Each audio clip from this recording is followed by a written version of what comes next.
बच्चों, पिछले वीडियो में आपको उपसर्ग और प्रत्यय इन दोनों के बारे में काफ़ी डिटेल से समझाया गया था। ठीक है, उपसर्ग का परिभाषा भी पढ़े थे और प्रत्यय का परिभाषा भी पढ़े थे, और इसके साथ ही साथ पिछले वीडियो में आप लोगों को ये बताया गया था कि उपसर्ग और मूल शब्द इन दोनों को आपस में जोड़कर एक नवीन शब्द का निर्माण कैसे करेंगे, एक नया शब्द कैसे बनाएंगे। और इसी प्रकार आपको ये भी बताया गया था कि मूल शब्द और उसमें प्रत्यय इसको जोड़कर एक नवीन शब्द का निर्माण कैसे करेंगे। ठीक है, यानी उपसर्ग और मूल शब्द मिलाकर नवीन शब्द कैसे बनेगा और मूल शब्द और प्रत्यय मिलाकर नवीन शब्द कैसे बनेगा, यानी नए शब्द का निर्माण कैसे होगा, ये आपको पिछले वीडियो में बताया गया था। आज की वीडियो में बताया जाएगा कि दिए गए शब्द को उपसर्ग और मूल शब्द में कैसे अलग अलग करना है, कैसे विभाजित करना है, और साथ ही ये भी आपको बताया जाएगा कि दिए गए शब्द को मूल शब्द और प्रत्यय में किस प्रकार से आप विभाजित करेंगे। ठीक है,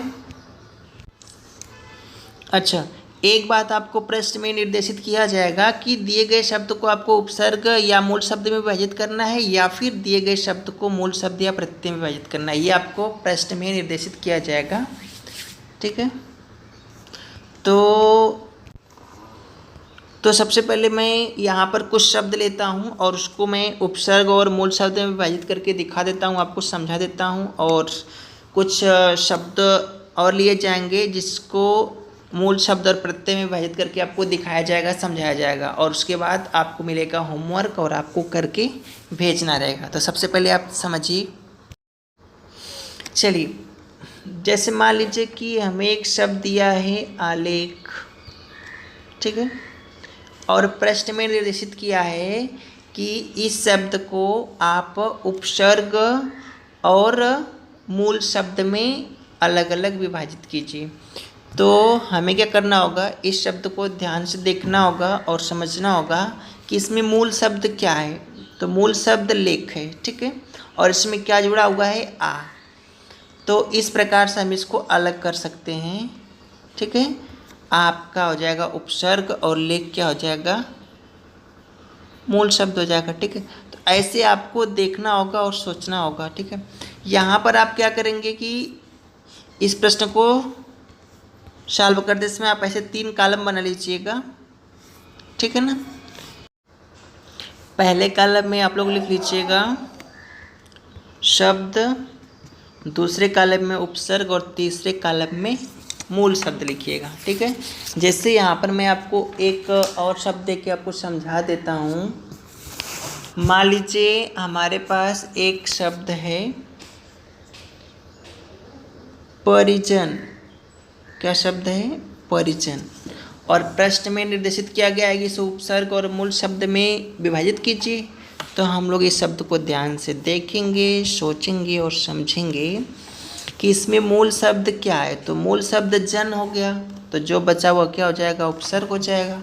तो इसे हम लोग यहाँ लिख लेंगे कि परि, इसमें क्या लगा है, उपसर्ग लगा है, और मूल शब्द क्या है, जन है। ठीक है, इस प्रकार से जैसे मान लीजिए और भी कुछ आप एग्जाम्पल ले सकते हैं। मान लीजिए हमारे पास संयोग,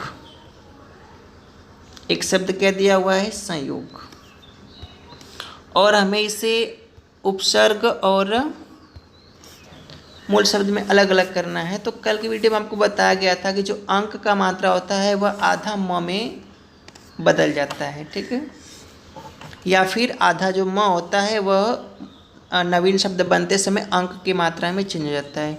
तो यहाँ पर देख सकते हैं स में अंक का मात्रा लगा है, तो जब यह उपसर्ग के रूप में होगा तो आधा म हो जाएगा, सम हो जाएगा, और मूल शब्द इसमें क्या हो जाएगा, योग।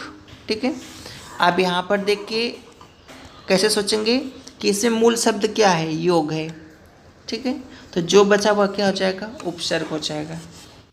चलिए, तो अब इसी प्रकार आपको प्रत्यय के बारे में समझाया जाएगा। ठीक है, तो जैसे मान लीजिए हमारे पास एक शब्द है भलाई। ठीक है, और प्रश्न में निर्देशित किया गया है कि इसे मूल शब्द और प्रत्यय में विभाजित कीजिए। ठीक है, तो ऐसे आप 3 कॉलम बना लीजिएगा। यहाँ पर लिख लीजिएगा शब्द, यहाँ पर लिख लीजिएगा मूल शब्द, और यहाँ पर लिख लीजिएगा प्रत्यय। तो सबसे पहले आप इस दिए गए शब्द को ध्यान से देखेंगे और समझेंगे कि यहाँ पर मूल शब्द क्या हो सकता है, प्रत्यय क्या हो सकता है। और उससे भी पहले आपको ये जानना जरूरी है कि प्रत्यय कहाँ पर लगता है, बाद में लगता है। कल की वीडियो में बताया गया था ना। और कल की वीडियो में आपको ये भी बताया गया था कि अगर प्रत्यय का पहला शब्द क्या है, स्वर है, तो वह मात्रा के रूप में जुड़ जाता है, ठीक है, या मात्रा के रूप में वह बदल जाता है और उसके बाद फिर मूल शब्द से जुड़ जाता है। तो यहाँ पर आप देख सकते हैं ल में आ का मात्रा लगा है, ठीक है ना, यानी कि यहाँ पर आ छुपा हुआ है और ई यहाँ पर है। तो इस प्रकार से आप निकाल लेंगे कि आई क्या हो गया, प्रत्यय हो गया, ठीक है। अब इसके बाद और इसमें क्या बच रहा है, तो और इसमें आपको क्या दिख रहा है बताइए। तो इसमें आपको दिख रहा होगा भला, ठीक है। तो यहाँ पर मूल शब्द हो जाएगा भला। क्यों? क्योंकि हम तो भल तो कह नहीं सकते, भल तो कोई शब्द होता नहीं है, ठीक है। इसलिए भला यहाँ पर भी आ है और ये वाला भी आ, दोनों मिलकर भी क्या हुआ, आ ही बना। इसमें संधि का भी नियम लग गया। चलिए, तो इसी प्रकार से आपको कुछ और एग्जाम्पल देके समझाता हूँ। जैसे मान लीजिए